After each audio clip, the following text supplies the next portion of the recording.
முருங்கைக்கீரை ஒரு 2 கட்டு எடுத்துருக்கோம். இது நல்லா உருவிட்டு கழுவிட்டு வீட்டுக்கு நேரில் போட்டு காய வச்சிடலாம். காய வச்சுட்டு ஒரு முருங்கைக்கீரை பொடி செய்யலாம். அந்த பொடி வந்து எப்படி செய்யலான்னு பார்க்கலாம். ஃபஸ்ட்டு வந்து முருங்கைக்கீரை உருவிட்டு நல்லா கழுவிட்டு அதுக்கப்புறம் வீட்டுக்குள்ளேயே வந்து நெல்லே வந்து காய வைக்க போகிறோம். காய்ஞ்சதுக்கப்புறமா இந்த பொடிக்கு சம்மந்தப்பட்ட என்னென்ன சேர்க்கணும் என்னென்ன செய்யணுன்றதை உங்களுக்கு சொல்கிறேன். ஓகேங்களா? இந்த முருங்கைக்கீரையை நல்லா க்ளீனாக ஃபஸ்ட்டு உருவிடலாம். கோம்பு இல்லாமல் உருவிட்டு அப்படியே வீட்டுக்குள்ளேயே வந்து நல்லா கழுவிட்டு அப்படியே வீட்டுக்குள்ளேயே நிழலே போட்டு க்ளீனாக காய வச்சிடலாம் ஃபஸ்ட்டில். இப்போ வந்து நல்லா அந்த கீரை வந்து உருவிடலாம். இப்போ கீரையை வந்து இந்த காம்பு இல்லாமல் க்ளீனாக உருவிடணுங்க. கீரை எல்லாத்துக்கும் வந்து இந்த காம்பு கூடாது நல்லா க்ளீனாக உருவிடணும். நல்லா உருவிட்டோம்னா கழுவிட்டு அப்படியே நேரிலே வந்து க்ளீனாக காய வச்சிடலாம். பாருங்கள், நல்லா இலை வந்துட்டு க்ளீனாக வரணும். அதனால உருவிடலாம். இந்த துளூரில் வந்து அப்படியே போடலாம். இதெல்லாம் துளுவாக இருக்கா, இதில் வந்து அப்படியே போடலாம், நல்லாயிருக்கும். இதே போல் சுத்தமாக உருவிடலாம். இந்த கோம்புகள் எதுவும் இல்லாமல் க்ளீனாக உருவியாச்சு. இப்போ அப்படியே கழுவிட்டு வீட்டுக்குள்ளே நேரில் வந்து க்ளீனாக காய வச்சிடலாம். 1-2 கோம்புகள் இருந்தாலும் பரவாயில்ல, இது மாதிரி 1-2 இருந்தாலும் பரவாயில்ல. ஏன்னா அதை வந்து நம்ம ட்ரை பண்ணிட்டு க்ளீனாக வந்து ஃப்ரை பண்ணிட்டு அரைக்கத்தான் போகிறோம். அரைக்கும் போது என்ன ஆகும்னா இதெல்லாம் மாவாக பஸ்னிடும். அதனால் ஒன்றும் பிரச்சனை இல்லைங்க. இந்த முருங்கை கோம்பில் கூட அதிகமான சத்துக்கள் நிறைஞ்சிருக்கு. நம்ம வந்து கோம்பெல்லாம் க்ளீன் எடுத்தாச்சு. பார்த்து 1-2 இருந்தாலும் நீங்கள் அதை வந்து அப்படியே வந்து ஃப்ரை பண்ணி முருங்கை பொடி செய்யும்போது அது க்ளீனாக வந்து மஸ்னிடும். ஓகேங்களா? அப்படியே க்ளீனாக வந்து தண்ணியில் கழுவிட்டு அப்படியே க்ளீனாக வந்து வீட்டில் நேரிலே வந்து க்ளீனாக காய வச்சிடலாம். போயிடும். இந்த முருங்கைக்கீரை கோம்பை கூட வந்து பார்த்திங்கன்னா ரசம் செய்யலாம், அடுத்து பார்த்தா சூப் கூட செய்யலாம். இதில் அவ்வளோ பெனிஃபிட்ஸ் நிறைய இருக்குது. இப்போதையும் டைம் இல்லை, செய்யலை, இருந்தாலும் சொல்கிறேன்.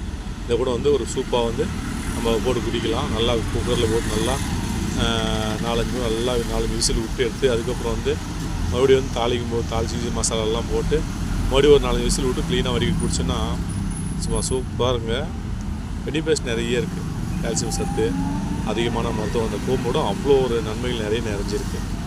முருங்கைக்கீரை பாம் இந்த நம்ம கீரை வீட்டு கீழே போடுற பீஸில் கூட இவ்வளோ நன்மைகள் நிறைஞ்சிருக்கு. ஓகேங்களா? வர முருங்கைக்கீரை அதெல்லாம் க்ளீனாக உருவிட்டு சுத்தம் பண்ணிட்டு அப்படியே க்ளீனாக வீட்டுக்குள்ளே வந்து ஒரு பை போட்டு க்ளீனாக அந்த பையில் வச்சுருக்கோம். அப்படியே 2-3 நாள் காஞ்சின போதும் சுத்தமாக க்ளீனாக உடையிற அளவுக்கு காஞ்சிரும் மொறுன்னு. ஓகேங்களா?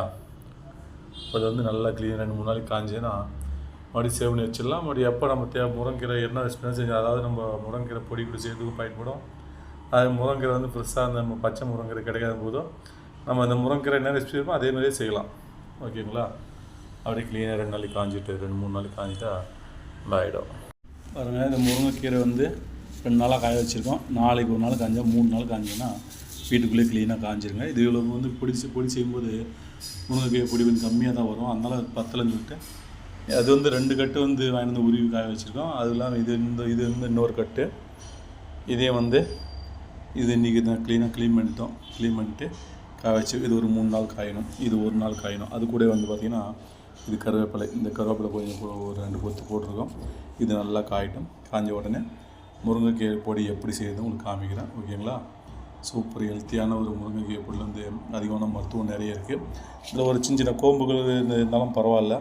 அதை நம்ம காய வச்சு இந்த பொடியாக்கும்போது மிக்சியில் இப்படி அரைக்கும் போது கீழே அரைச்சிடும். ஓகேங்களா? நல்லா காயிட்டுங்க. இது கருவேப்பிலை 2 நாள் காஞ்ச முருங்கைக்கீரை இது இன்றைக்கி தான் போட்டிருக்கோம். ஓகேங்களா? இது நல்லா காயிட்டும். அப்புறம் முருங்கைக்கீரை வந்து ஒரு 4 கட்டு கீரை வந்து நல்லா க்ளீனாக கீரை உருவிட்டு அப்படியே வந்து நல்லா கழுவிட்டு தண்ணியில் சுத்தமாக எடுத்துகிட்டு அதுக்கப்புறம் ஒரு 3 நாள் காய வச்சுங்க. பாருங்கள், நல்லா பழம் சலசலம் க்ளீனாக வந்து சவுண்டு வர அளவுக்கு க்ளீனாக காஞ்சிருக்கு. நெல்லே காய வச்சு வெயிலில் காய வைக்காதீங்க. வெயிலில் காய வச்சு அந்த சத்தெல்லாம் போயிடும். அதனால் நான் வீட்டுக்குள்ளேயே காய வச்சுருந்தேங்க. பாருங்கள், இது முருங்கைக்கீரை தான். இதுவும் முருங்கைக்கீரை தான். ஒரு முருங்கைக்கீரை பொடி தான் நம்ம செய்ய போகிறோம். அந்த பொடி வந்து பார்த்திங்கன்னா எல்லாத்துக்குமே ரொம்ப நல்லதுங்க. நம்ம இட்லிக்கு, தோசைக்கு, சாதத்துக்கு எல்லாத்துக்குமே நல்லா போட்டு சாப்பிடலாம். அவ்வளோ அருமையாக இருக்கும். பெனிஃபிட்ஸ் நிறைய இருக்குது. ஓகேங்களா? பாருங்கள், கொள்ளு பருப்பு வந்து ஒரு 150 கிராம் எடுத்துருக்கோம். கடலைப்பருப்பு 1/4 கிலோ, கருப்பு உளுந்து 1/4 கிலோ. இது பார்த்திங்கன்னா தேவையான அளவு மிளகாய் காரம் எடுத்துக்கோங்க. ஜீரகம் 1 டீஸ்பூன், மிளகு 1 டீஸ்பூன், மல்லி 1 டீஸ்பூன் எடுத்துருக்கோம். காய்ந்த கருவேப்பிலை தான் இது எடுத்துருக்கோம். அது பெருங்காயத்தூள் வந்து ஒரு 1/2 டீஸ்பூன் எடுத்துருக்கோம். உப்பு தேவையான உப்பு இவ்வளோ தாங்க. இதை வச்சு ஒரு சூப்பரான ஹெல்த்தியான பொடி தான் செய்ய போகிறோம். எப்படி செய்யலாம் பார்க்கலாம் வாங்க. அனைவருக்கும் வணக்கம். நம்ம முருங்கைக்கீரை பொடி வந்து செய்ய போகிறோம். எப்படி செய்யலாம் பார்க்கலாம். பொடி பார்த்திங்கன்னா ஃபேமிலிக்காகட்டும் பேஸ்ட்லிக்காகட்டும், அதாவது ஒரு 10 நிமிஷம் செஞ்சு 5 10 நிமிஷம் செஞ்சு முடிச்சிடுவோம். இது வந்து நம்ம அர்ஜென்ட்டுக்கு நம்ம சாதம் மட்டும் வச்சுட்டா போதும். நல்ல இந்த முருங்கைக்கீரை பொடியும் நல்லெண்ணையும் சேர்த்து க்ளீனாக சாப்பிடலாம். நம்ம ஹெல்த்தியாக இருந்தது. அதே போல் இட்லி தோசையும் சாப்பிடலாம். ரொம்ப நல்லாயிருக்கும், டேஸ்ட்டாக இருக்கும், ஹெல்த்தியும் கூட. அதனால் இந்த முருங்கைக்கீரை பொடி கூட அடிக்கடி பயன்படுத்தலாம். ஓகேங்களா? பதஷ்டம் அப்படியே சிம்மில் வச்சிடலாம். இப்போ இந்த வானம் சூடாகிற வரைக்கும் நல்லா சூடாக அதிகமான தீயில் வச்சுருந்தோம். இப்போ வந்து தீ கம்மி பண்ணிட்டோம்.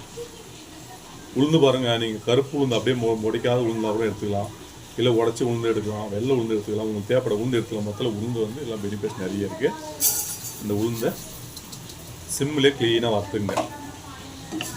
தீயக்கூடாது, நல்லா சிம்மில் வச்சு நல்லா க்ளீனாக வறுத்து எடுத்துடலாம். இப்போ இந்த உளுந்தில் பார்த்தீங்கன்னா அதிகமான பெனிஃபிட்ஸ் நிறைய இருக்குது. அதாவது நரம்பு தளர்ச்சி, எலும்பு ப்ராப்ளம், இந்த கை கால் மூட்டு வலி, கை வலி, இடுப்பு வலி, இந்த ஜாயிண்ட் பெயின், இது எல்லாத்தையுமே வந்து நல்லா கேட்கும். இந்த உளுந்தில் வந்து பெனிஃபிட்ஸ் நிறையவே இருக்குது. அதாவது ஒன்று ஒரு மருத்துவம் இருக்குது. இந்த முருங்கைக்கீரைக்கு ஒரு மருத்துவம் இருக்குது. கொள்ளு, அது கடலப்பருப்பு, மிளகாய், மிளகு, ஜீரகம், கருவேப்பிலை, ஒன்றுக்கு ஒரு விதமான மருத்துவம் நிறைய இருக்குது. அதனால் இந்த உளுந்து வந்து பார்த்திங்கன்னா பெனிஃபிட்ஸ் நிறையவே இருக்குங்க. இந்த மூட்டு வலி, இடுப்பு வலி, கை வலி, கால் வலி, பாதவலி, நரம்பு தளர்ச்சி, எலும்பு பிரச்சனை, அப்படி எப்போவங்க எல்லாருக்குமே வந்து இந்த உளுந்து அதிகமாக பயன்படுத்தலாம். ரொம்ப நல்லது. உளுந்து நல்லா கலர் சேஞ்ச் ஆகிடுச்சிங்க. இந்த அளவு வறுத்தா போதுமாக இருக்கும்.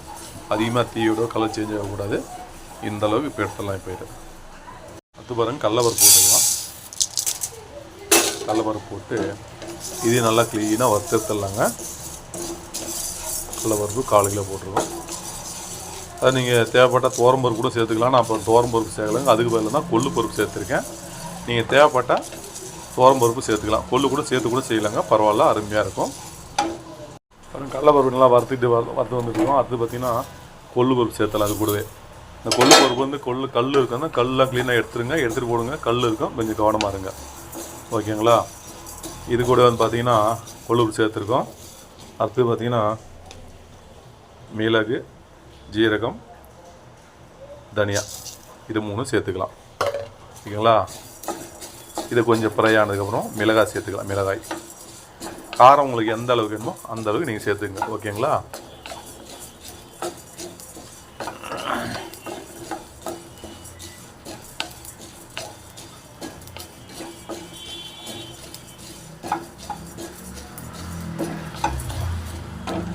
இது கூட பாருங்கள், நம்ம மிளகாய் சேர்த்துக்க போகிறோம். அதாவது இந்த நல்லா வாசனை வரும்போதே எடுத்துனுங்க. ஜாஸ்தி தீ விடக்கூடாது, கருப்பு விடும். நல்லா அந்த கம்மன்னு வாசனை கரெக்டாக வரும். தீ ரெடியான உடனே அந்த அளவுக்கு பதிவு நம்ம கரெக்டாக எடுத்துனோம். மிளகாய் போட்டிருக்கோம். ஒரு 2 நிமிஷத்தில் எடுத்துடலாம் இப்போ. ஓகேங்களா? அந்த ரெடி ஆகிடுச்சின்னா அப்படியே பாருங்க போய்ட்டு இந்த வாசனை வந்து கம்மன்னு சூப்பராக வந்து அந்த டைமில் கரெக்டாக எடுத்துடணும். ஜாஸ்தி தீ விடக்கூடாது. ஓகேங்களா? நல்லா க்ளீனாக ஃப்ரை பண்ணிங்க. வரும்போது கலர் கரெக்டாக வந்துருச்சிங்க. இப்போ லாஸ்ட்டாக வந்து பார்த்திங்கன்னா உப்பு, வெந்தயத்தூள் போட்டுடலாம். போட்டு அப்படியே ஒரு கலக்கிட்டு எடுத்துடலாம். ஓகேங்களா? இவ்வளோ தாங்க, இது போதுமாக இருக்கும். இப்போ நம்ம கேஸ் ஆஃப் பண்ணிடலாம். ஆஃப் பண்ணிட்டு ஒரு கூட வெந்தயமும் கம்மன்னு வாசம் சூப்பராக வந்துட்டுருக்கு. இப்போ இதை க்ளீனாக ஆற வச்சிடலாம். இப்போது இவ்வளோ தாங்க, எடுத்துகிட்டு க்ளீனாக ஆற வச்சிடலாம். இது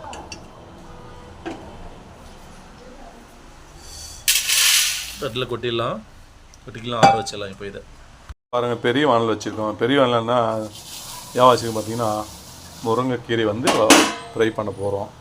முருங்கைக்கீரை வந்து ஒரு வானல் ஃபுல்லாக கூட வரலாம். பாருங்கள், இந்த வானலில் இவ்வளோ வந்துருக்கு. இது கூடவே வந்து பார்த்திங்கன்னா கருவேப்பிலை. ஓகேங்களா? அது அப்படியே நல்லா ஃப்ரை பண்ணிக்கலாம். சிம்மில் வச்சுங்க. சிம்மில் வச்சு நல்லா க்ளீனாக ஃப்ரை பண்ணிடலாங்க.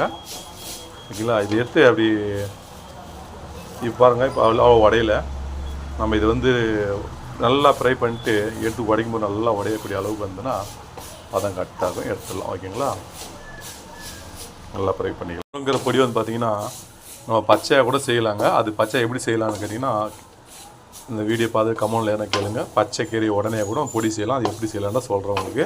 இப்போ நம்ம இது வந்து கீரை எடுத்து வந்துட்டு 2 நாள் 3 நாள் வந்து நல்லா நேரில் க்ளீனாக காய வச்சுருக்கோம். காய வச்சு காஞ்சி இருக்கிற மாதிரி செஞ்சுக்கிட்டு இருக்கோம். நீங்கள் பச்சை உடனே கூட செய்யலாம். அதுக்கு ஐடியா இருக்குது. கேட்டிங்கன்னா கமெண்ட்டில் எப்படின்னு சொல்கிறேன். ஓகே, வர முருங்கை நல்லா பெரிய ஆகிடுச்சிங்க. சவுண்டு பாருங்கள் எந்த அளவுக்கு வருது.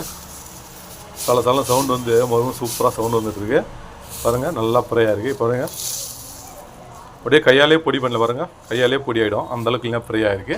இந்த அளவுக்கு ஃப்ரை ஆனால் போதுங்க. அப்படியே கேஸ் ஆஃப் பண்ணிட்டு இதை ஆற வச்சுட்டு அப்படியே மிக்சியில் போட்டு அரைச்சி ஒரு சூப்பரான ஹெல்த்தியான முருங்கைக்கீரை பொடி செஞ்சு எடுத்துடலாம். ஓகேங்களா, இதில் வந்து வெறும் முருங்கைக்கீரை பொடி மட்டும் இல்லைங்க, இன்னும் பல விதமான பொடிகள்லாம் செய்ய வேண்டியது பாக்கி இருக்குது. அதெல்லாம் செய்கிறோம் பாருங்கள். அது பொன்னாங்கண்ணி கீரை பொடி செய்யலாம். அடுத்து கருவேப்பிலை பொடி. அடுத்தது வந்து பார்த்திங்கன்னா நம்ம கீரை வகையெல்லாம் சேர்ந்து ஒரு பொடி செய்யலாம்.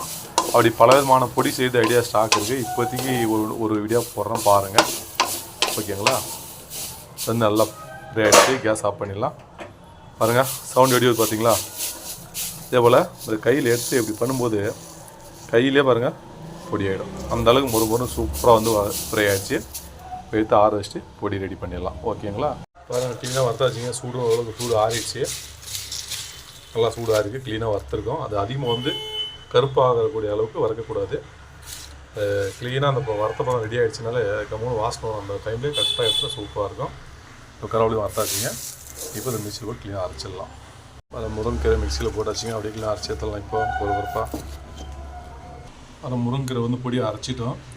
இப்போ வந்து நம்ம இந்த கடலைப்பருப்பு, உளுந்து, கொள்ளு, மிளகாய் இதெல்லாம் வறுத்தப்போ வரைச்சிடலாம். இப்போது இதையும் அரைச்சாச்சுங்க. கூட ஒன்றா கொட்டிடலாம். அடுத்து இன்னும் கொஞ்சம் இருக்குது. இதையும் அரைச்சிடலாம். பாருங்கள், முருங்கைக்கீரை, அது பருப்பு, மசாலா எல்லாம் போட்டு அரைச்சிட்டோம். அப்படியே நீங்கள் ஒன்றா கலந்துங்க. எல்லாத்தையும் ஒன்றா கலந்துட்டு அப்படியே நீங்கள் மிக்சியில் ஒரு போட்டாலும் ஓகே தான், இல்லை அப்படியே வச்சுன்னா கூட ஓகே தாங்க. உங்களுக்கு எப்படி இருக்கும் அப்படி செஞ்சுக்கலாம்.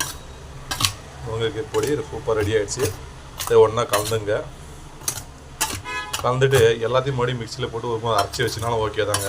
இப்போ கலந்தாலே ஒன்றா சரியாயிடும். தேவைப்பட்டா நீங்கள் மிக்சியில் போட்டு கலந்து கூட ஒரு ஓட்டி வச்சுக்கலாம். ஓகேங்களா, ஒன்றா கலந்துடலாம். இது பாருங்கள், முருங்கைக்கீரை பொடி ரெடி பண்ணிட்டோம். ஒரு டீஸ்பூன் ரைஸ்க்கு எடுத்துக்கலாம். எடுத்தா போதுமா இருக்குங்க. அடுத்தது பாருங்கள், நல்லெண்ணெய். அவ்வளோதாங்க. அர்ஜென்ட்டுக்கு முருங்கைக்கீரை நல்லெண்ணெய் சூப்பர் டேஸ்ட்டில் இருக்குங்க. சாப்பிட்டு பாருங்க. பெனிஃபிட்ஸ் நிறைய இருக்குது. முருங்கைக்கீரை வந்து என்னென்ன பெனிஃபிட்ஸ் நிறையவே இருக்குங்க. அப்படியே சாப்பிட்டு பார்த்துடலாம்.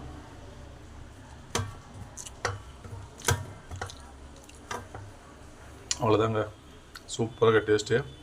இதே போல் வந்து ரைஸ் செஞ்சுட்டு உடனே இந்த ரைஸ்க்கு வந்து ஒரு நல்லெண்ணெய் போட்டு அந்த பவுடர் போட்டு முருங்கைக்கீரை பொடி போட்டு அப்படியே கழுவி சாப்பிட்டு பார்த்தீங்கன்னா டேஸ்ட்டு செம்ம டேஸ்ட் சூப்பராக இருக்குங்க. இதில் வந்து நம்ம 10 நிமிஷத்தில் ரெடி பண்ணிடுறோம். ஒரு பாட்டில் போட்டு க்ளீனாக சேவ் பண்ணி வச்சுங்க. சேவ் பண்ணி வச்சிட்டிங்கன்னா நீங்கள் அடிக்கடி வந்து நம்ம இட்லி செஞ்சாலும் சரி, தோசை செஞ்சாலும் சரி, சாதம் செஞ்சாலும் சரி, அது பெஸ்ட்டில் இருக்குது. அடுத்து வந்து பார்த்திங்கன்னா ஃபேமிலி அர்ஜென்ட் நம்ம காலையில் உடனே ஏஞ்சோடனே பசங்களை ஸ்கூலுக்கு அனுப்பணும். இந்த ரைஸ் போட்டு இந்த முருங்கைக்கீரை பொடியை போட்டு அப்படியே கலந்து கொடுத்து அனுப்பிச்சிடலாம். நம்மளும் வீட்டில் சாப்பிடலாம். அர்ஜென்ட் டைம் இல்லாதபோது சில டைமு வீட்டில் சாம்பார் மற்றபடி எல்லாமே செய்து டைம் இருக்கும். சில டைம் வந்து டைம் இருக்காது. அதுமாதிரி டைமில் வந்து நம்ம இதை அதிகமாக யூஸ் பண்ணிக்கலாம். இது ஹெல்த்தியான ஃபுட்டு கூட இதில்.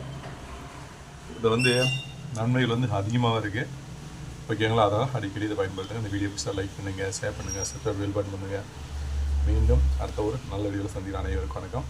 இந்த வீடியோ பாருங்கள். ஃபஸ்ட் வந்து எப்படி நீங்கள் எப்படி ரெடி பண்ணியிருக்கின்றது ஃபஸ்ட்டு பார்த்து தெரிஞ்சுங்க. ஓகேங்களா, இந்த கீரை வந்து பச்சை கீரை அப்படியே எடுத்துகிட்டு அப்படியே கூட செய்யலாங்க. அது எப்படி செய்யலான்னு கேட்டிங்கன்னா நான் சொல்கிறேன். ஓகேங்களா, ஓகே.